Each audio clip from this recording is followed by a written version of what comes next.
Hello everyone and welcome back to another WARNO tier list on this lovely Thursday. As today we're gonna go over the artillery tab, minus the mortars, because there is a lot of mortar vehicles and they all are kind of similar, and they also always are something that you want for smoke screens.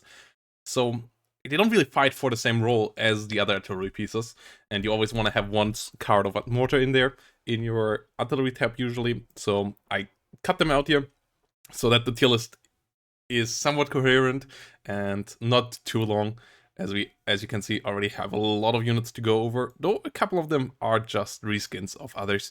But yeah, let's get started here with the howitzers of the Soviet Union here, the big 152mm, the Hyacinth B and the Mazda B, and they're pretty similar, though one is a bit cheaper as it has slightly less HE, even though they are the same. The Mazda B has slightly less HE. Both are 3 rounds per minute, making the Hyacinth a bit better in my book, as it just has a bit more explosive. The direct fire roll of the Mazda, not really important. So I would put the Hyacinth here into C tier, and the Mazda B into C tier, slightly behind. They are still relatively easy to counter battery. 3 rounds per minute is also not amazing, and the damage output they have is okay. The range they have is also okay, so it means if you get them a bit closer, they are decently accurate, but they are not something to write home about, really. The next units are the Gwozdika, the East German, and the Soviet one, the two S1s, and they are okay artillery pieces as well. Decent rate of fire with 5 rounds per minute, and yeah, the okay HE, but not something you really want to use too often as well, just because they're overshadowed usually, and they still don't quite kill, whilst you pay extra for the maneuverability, and their max range actually can play a role as well, with only 14 kilometers, especially in team games that can come up. So the Gwozdika's here, okay, self-propelled artillery with a decent caliber, 122mm, that does decent damage, especially after the latest small buff, but still not something that you really want to rely on killing your enemy, and so I would put them into B tier here. They are hard to counter battery, they still can put some damage onto enemy, but you usually want to have at least 2 to really do the work, and then they start to be more expensive than the 2S3M here, for example, the Acacia, and yeah, that is both here in East German and in Soviet variant, which that are stats clones, so there's nothing there to differentiate really, and they are pretty good. You pay a good bit extra compared to the 152mm that are not self-propelled, but that means a lot of extra survivability, whilst the damage output is similar to the Mazda B, and that is pretty good though on a self-propelled one. So I would put these guys into A tier. They are your bread and butter unit here that you will see a lot used against you in Soviet divisions and in East German divisions, just trying to get kills on enemy artillery pieces, trying to get kills on enemy AA, enemy ATGMs, enemy scout units in buildings, and they do a good job here, especially after the latest small buff. These units really do pretty well there. And then we have the 2S3 M1 Acacia, which when it first came in was insane because it's pinpoint accurate, and back then all the other artillery was so unreliable. But with range scaling, actually other artillery is kind of similarly accurate, and it doesn't have a damage buff or anything like that, and it comes with only 1 per card, and it costs you 50 points extra for a bit more accuracy, which might be even a bit too accurate, because if the enemy starts moving just a bit, they move away, and that kind of makes the Acacia even a D tier unit, I would say, because like it on its own is not bad, but you get the Acacia, the normal one, in 27th as well, where you get this unit, and you should always take the normal one at this point.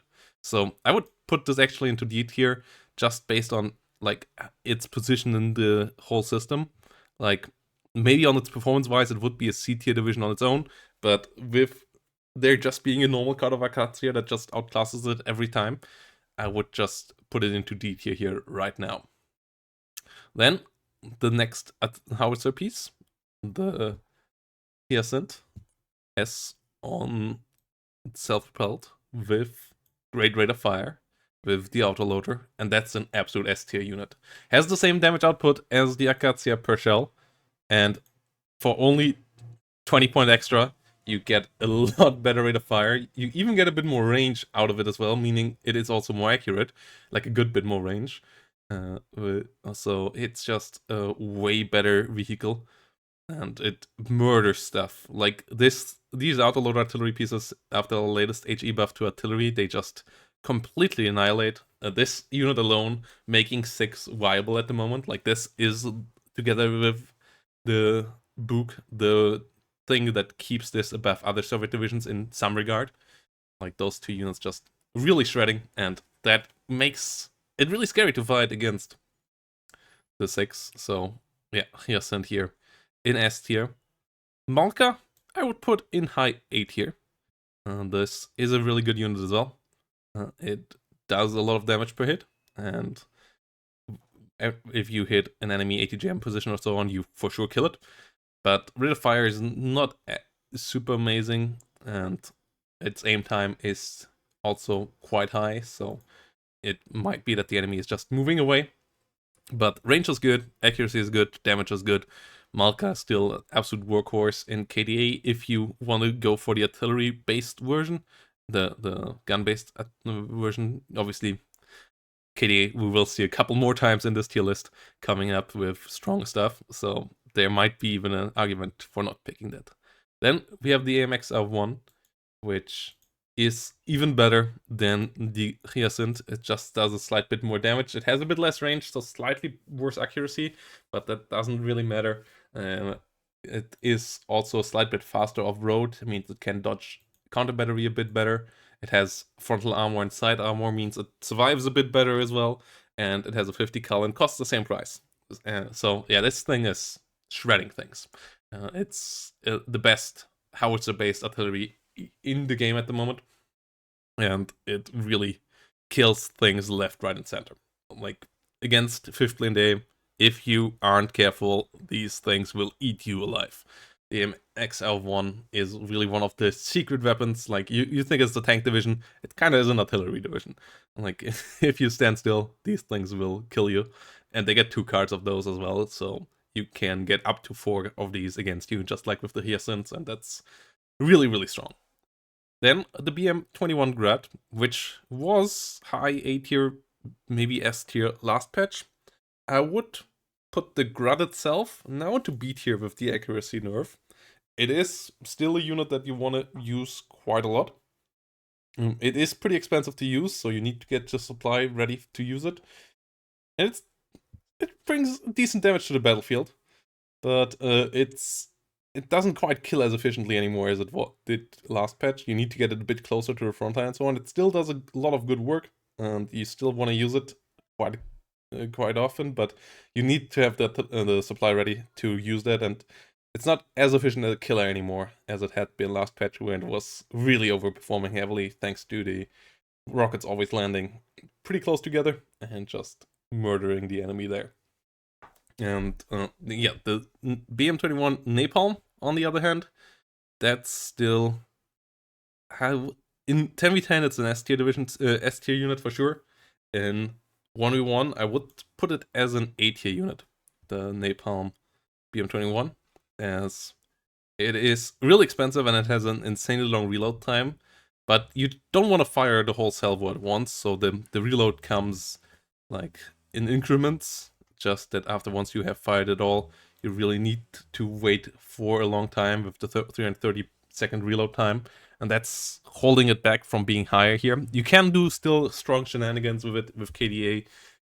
In openers, you still can burn down enemy strong positions and force them to move away from there, so this unit is still strong, but it is expensive, and the reload time really holds it back a bit. The reload cost, at least, is really fair, though. Like, that is quite low, so it's still a strong unit here, don't get me wrong. But yeah, you have to start to decide here with the Malka and the Napalm, and we will get even more unit here for KDA that are strong as well. BM21V Grad was just like the other Grads, really A tier, S tier kind of unit. its damage output coming out of the first couple of salvos there being really high, and if you had a couple of them stacked, you always got the kill. With the accuracy change, that has changed a bit, but you can still use it quite efficiently against enemy infantry positions. You still want to use multiple, but that first salvo still can kill a good bit, can stun down, and if you follow it up, it is still strong. Just that you really need to follow it up now, and it's not a, oh yeah, only use it for killing enemies, and then I wait, and then I reload, and then I fire again, kind of thing. But it's still a strong unit for softening up the enemy and really doing the softening up part real nice that you want to have your Grads for, and that should be there. Like historical road as well, like just preparing the enemy to be overrun, stunning down the enemy, damaging the enemy, so that your other units have an easier time afterwards, and it does that job quite well. BM24M actually got buffed lately, because it was a bit weak beforehand. It was a C tier kind of unit now. I would put it into the end of B tier here. Issue for it being that it is in KDA. In other divisions, you would see it quite often, I think. In KDA, the competitiveness in the rocket launcher and the artillery tier in general is quite high. So even with the buffs that it got, like getting 2 per card and so on, it is still only a B tier unit. The rockets hit hard, but you have to get close, and you have to also hope that the enemy doesn't move away, and that you get a bit lucky with the RNG, because the rockets come in relatively slowly after one another, and you need a couple of hits to kill something, so it's not a yeah, the first rocket will already do the job kind of thing. So if the enemy moves away, they can dodge it usually decently well, and then it doesn't really pay off. Reload cost is even lower on it than on the other Grad, so that is nice. Slight bit lower there. So it's still an efficient rocket launcher in that regard, but it's not the top end, and yeah, getting a bit closer here with it is also a bit annoying. Then we have the Uragan, which also currently, because it fires relatively slowly, I would say is a B tier, C tier kind of unit. It is really expensive to reload, more expensive than the other rocket launchers. With 960, I would even put it into high C tier here. As yeah, the damage per rocket here is not amazing either, and you don't really get the extra damage over the Grads here with it that you would expect from these big rockets. It does more damage, but it also has way fewer rockets and so on, and then the reload being more expensive, and it's also being somewhat limited by its minimum range, which is quite high. Like all of that makes the Uragan a bit clunky to use. Like the Grads have the time that you really can maneuver them around a bit easier to get the fire angle, especially in 1v1. And so the Uragan here, C tier kind of unit, still does decent damage, and you can use it especially in 6 as an anti-infantry tool, or like an anti-plop tool kind of unit, whilst the Hyacint is like the sniper. Like that combo can work nicely if you set up with a fob and so on, but I would put it a bit lower than the other rocket launchers of the Soviets. And then we come to the Smerch, and the Smerch, on the other hand, is really strong. It's surprisingly cheap to reload, and yes, it has the minimum accuracy issue as well that the Uragan has, but this thing just shreds. Like, the cluster just insanely shreds. If you find an enemy armored vehicle standing still, you can kill them so quickly with these things.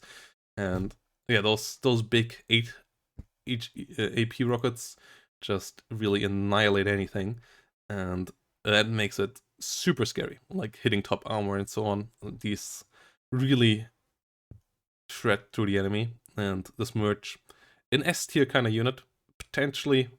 Yeah, I would say better than these. Like, this is one of the reasons why KDA currently is actually decently competitive and a bit under the radar. But if you use the Smerch nicely, it can just completely annihilate the enemy.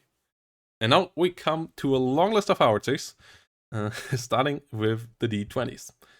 The Soviet and the East German D20 here being identical stat clones, having decent rate of fire, but pretty low HE output, and the rate of fire is not higher than its than the self-propelled ones, whilst their price is really close to this.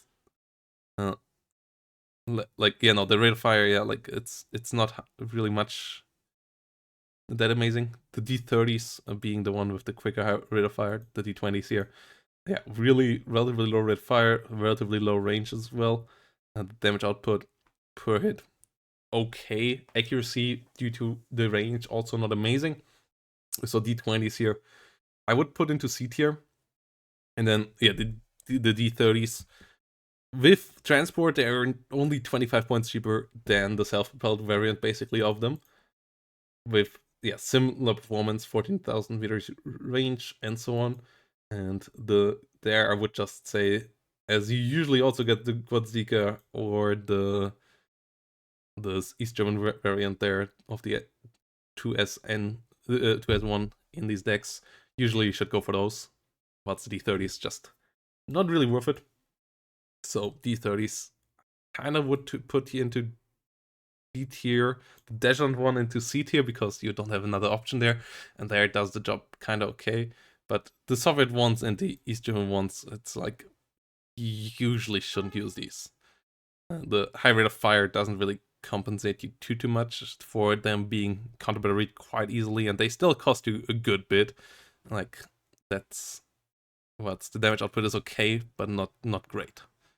Then we have the Feldhaubitze 155, and that one, for 155mm, has a higher rate of fire than, for example, the 152 and so on. It and its British companion, which is basically the same gun here, the L121, like both of these are kind of stat clones as well, and both of them having 4 rounds per minute. Those are really amazing as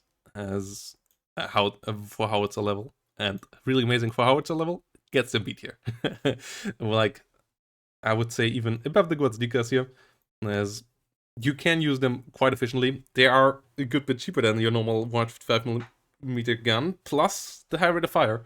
Like, good damage output per hit, high rate of fire of 4 per minute instead of 3 per minute, meaning that the enemy, well, the second shot also comes quite quickly, and the enemy doesn't have a lower chance of dodging the second and third shell, meaning that you more often get a hit and a kill with these things, and that makes them really quite usable. Still having the issue of being relatively easy to counter battery, and you always having to micro them extra, but when it comes to howitzers, towed howitzers, nothing goes over these 155mm. Then we come to the M1A2 105mm, which only costs you 60 points. The French having a version of it as well, but it has only 10 kilometers.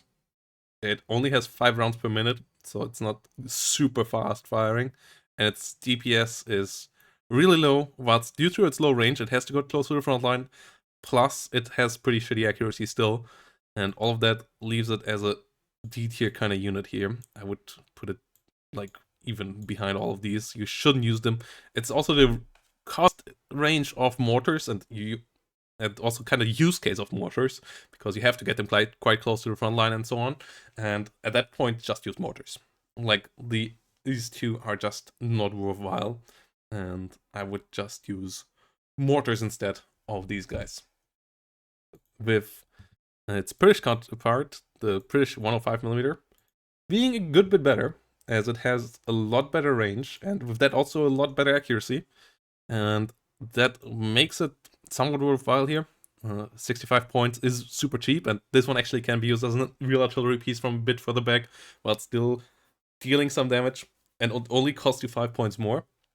It's still not an amazing piece of kit, but it is usable. And the Abbott being its self-propelled variant, which it still does really little damage.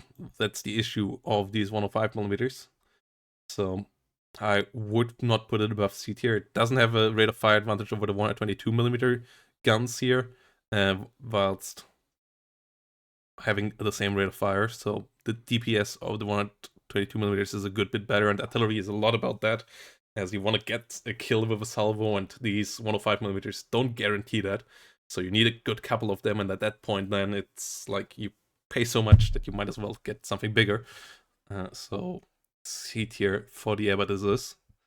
Then we come to the Lars, which with the higher accuracy and all, actually was up here in A tier for a while. Like I would still say it was weaker than the Grad and the RM70, but it was up there. Now with the nerfs and accuracy, with the nerfs and price, it kind of has gone down to C tier again.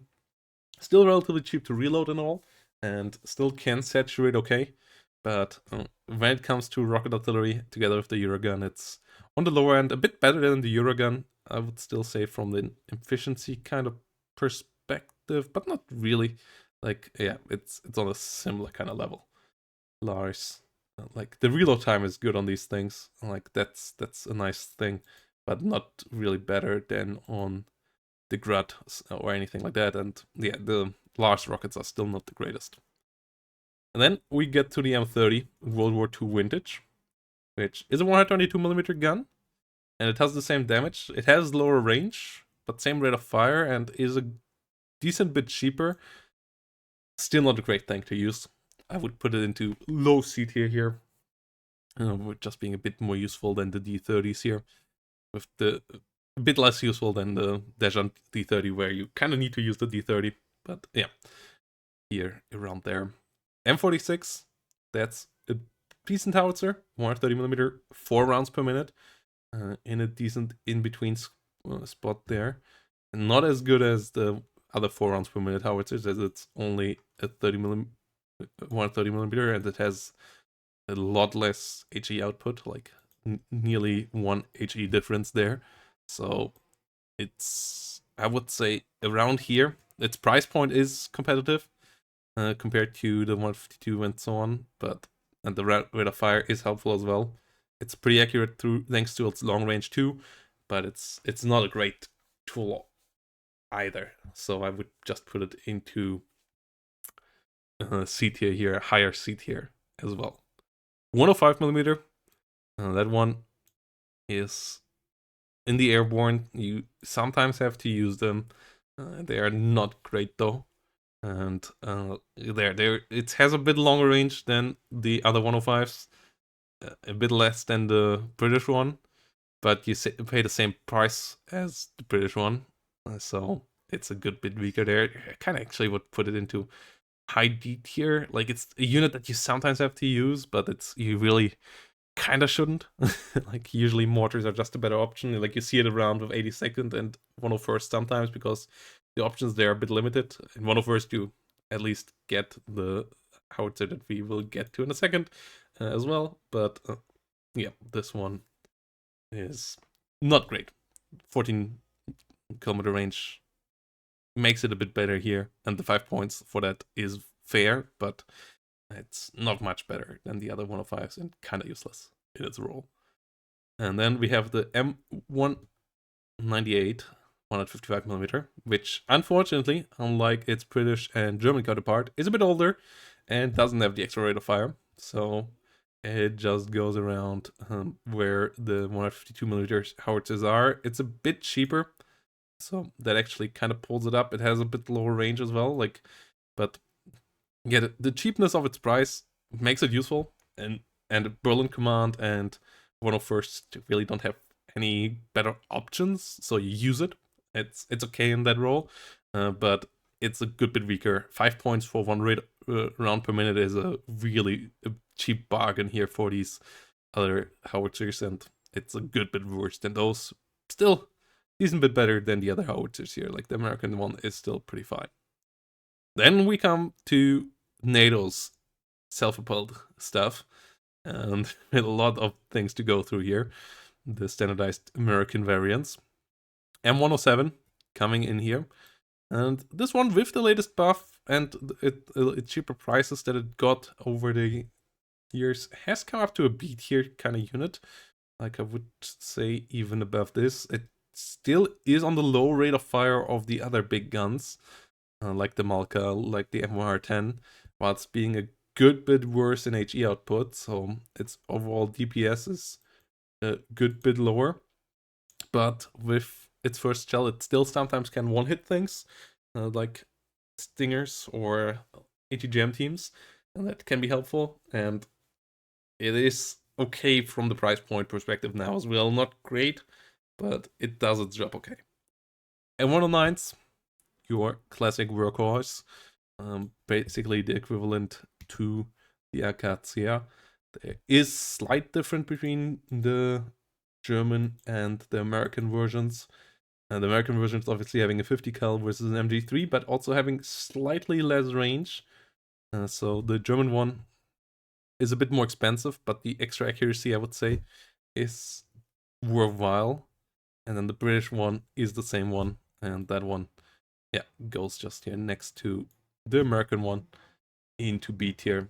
So yeah, that's the things there. The German one's paying 5 points extra for the slight bit more range, which also means slight bit more accuracy with range scaling. And I guess it puts it above the Acacia, which are just like a bit weaker as well. No 50 cals on the Acacia. The British one actually having a 50 cal here, one of the few British 50 cals as well. And yeah, they have slightly more range than the Acacia, so that puts them slightly above there, plus a slight bit more damage as well, as it's 152 versus 155mm. So the M109's a bit better than their Soviet counterpart here. National Guard M109 is a bit cheaper, but the extra aim time and co leaves it a bit behind, I would say. Reload and aim time nerf, meaning that it's not as reactive and so on. And 20 points price difference is nice and all, but it doesn't really compensate you fully for that. The shells still land nicely and hurt nicely, just as good as the others. And the accuracy is not debuffed, but the 20 points for the other debuffs that you get is not quite compensating you for it. Then M110, which goes around here to the Malka level of hitting things away. As compared to the Malka, it's a really strong artillery piece as well. Malka having a bit more range, so the Malka being a slight bit better, but both of these units really useful, really helpful. German one coming in here again. This time it's the same stats, so yeah, M110s really hitting away nicely, bombing things into smithereens, and the big shells just one-hitting stuff is nice. This time around, the M110 coming in here as well. Only 10 points difference, but with the M110s, it's a lot about the first shell as well, and the first shell lands a bit later thanks to the aim time nerf, but at least the reload time thing doesn't matter as much here. So it's not as big of a disadvantage in that regard. Still, the 10 points not really compensating for the difference. Like, it should be 245 or so points to or toward 35 points maybe even to compensate you fully for the difference in performance. So the M110 National Guard here being a bit behind its comrades.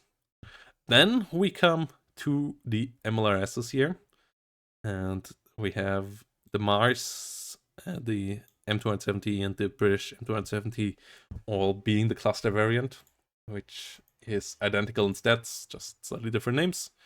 And those are all, the cluster variants are all pretty good at the moment. I would put them behind the M110s from an efficiency level, but the reload cost is good, and against armored plops, they can really do their job nicely. So against an armored division, you really want to have them around. Just delete them. They are not as heavy hitters as the Smerch, while it's being more expensive and all. Reload time with 180 seconds is pretty high as well, so you are out for a while, but it is a quite nice unit to have nonetheless. So the Mars, yeah, A tier unit here, hitting away enemy class hard points. The HE variant of it, that is just a B tier or C tier unit. Actually, I would actually say C tier, as the rockets just don't quite kill as efficiently. It's a bit better against infantry, obviously, than the cluster. The cluster does an okay amount of work nowadays against infantry as well. But the HE lands quite slowly and doesn't have the same level of spread. And the damage is a bit more erratic and a bit more random. And having to rely on randomness with a 220 point unit that also doesn't quite fire fast enough, so the rockets land really in a slow interval, so the enemy can dodge away. That's not great. Like, if it would fire a slight bit faster, this thing would be okay. But with having to rely that the 12 rockets land where you want them to land, it's a bit too random here for 320 point units. Then the RM-70, that unit is still another A tier unit here. I would put it around the MLRS, bringing its own reload and being the same point as the Grad, well, it's just being a bit better than the Grad in general, is really a nice thing there. Like the range and so on is the same, but bringing that extra free reload early on, which means that you don't have to worry about having a supply truck at it all the time, is really nice. And that alone really makes the RM-70 a good bit easier to handle and use. And it already can reload on the reposition and so on. You don't have to wait for the supply truck to reload it, for its reload circle to start, and all of that makes the RM-70 just a really efficient kind of vehicle to hit the enemy with constantly. And it is a really, really strong rocket launcher here as well. So RM-70 coming in as an A tier unit. Then we have one of the most unique artillery pieces, the SPW-50 PK MRF, which just comes around with those two short-range rockets. And for 80 points, they hit pretty hard. So I would put it as a high B tier unit. Its super low range means that you have to be kind of shenanigans level wise up there to get them into range. But if you get them in range, they can delete enemy infantry squadrons quite decently. And if you have two, they can hit harder units as well. So, and for 80 points, they're priced to work here. Like 80 points is really not a lot. So you can use them around quite easily and try to do some shenanigans. It's just that they are shenanigans. So shenanigans only go so far. I think B tier is pretty fair still for the damage and performance for 80 points, but it doesn't really go much higher than that.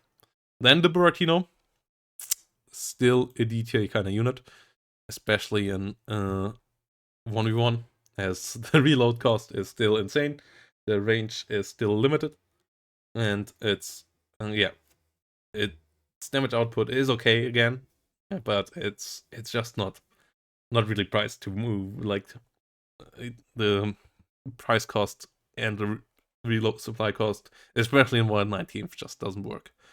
Then we have the SIS-3, which is used as an artillery, even though it's kind of an anti-tank gun, and it has really low HE. It at least has some accuracy, some range, but it's a D tier kind of unit as well.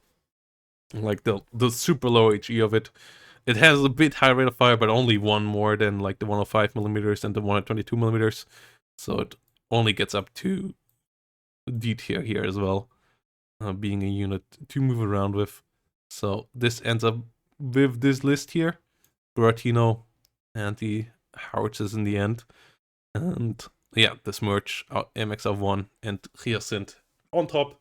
MR10s, Malkas, Napalm, BM21s, and ARM-70s and co following, and then howitzers with two guys going up a bit higher, and the rest being really kind of the low end here, with a couple of other units following down with them. And the Buratino still the end of it, hopefully getting some rework, maybe that the thermobaric rockets work a bit different than they do at the moment, so that they can also be repriced a bit. But yeah, at the moment, kind of a D tier unit for sure. So let me know down below, what is your favorite artillery piece? Hope to see you next time, guys. Bye bye, and have a great day.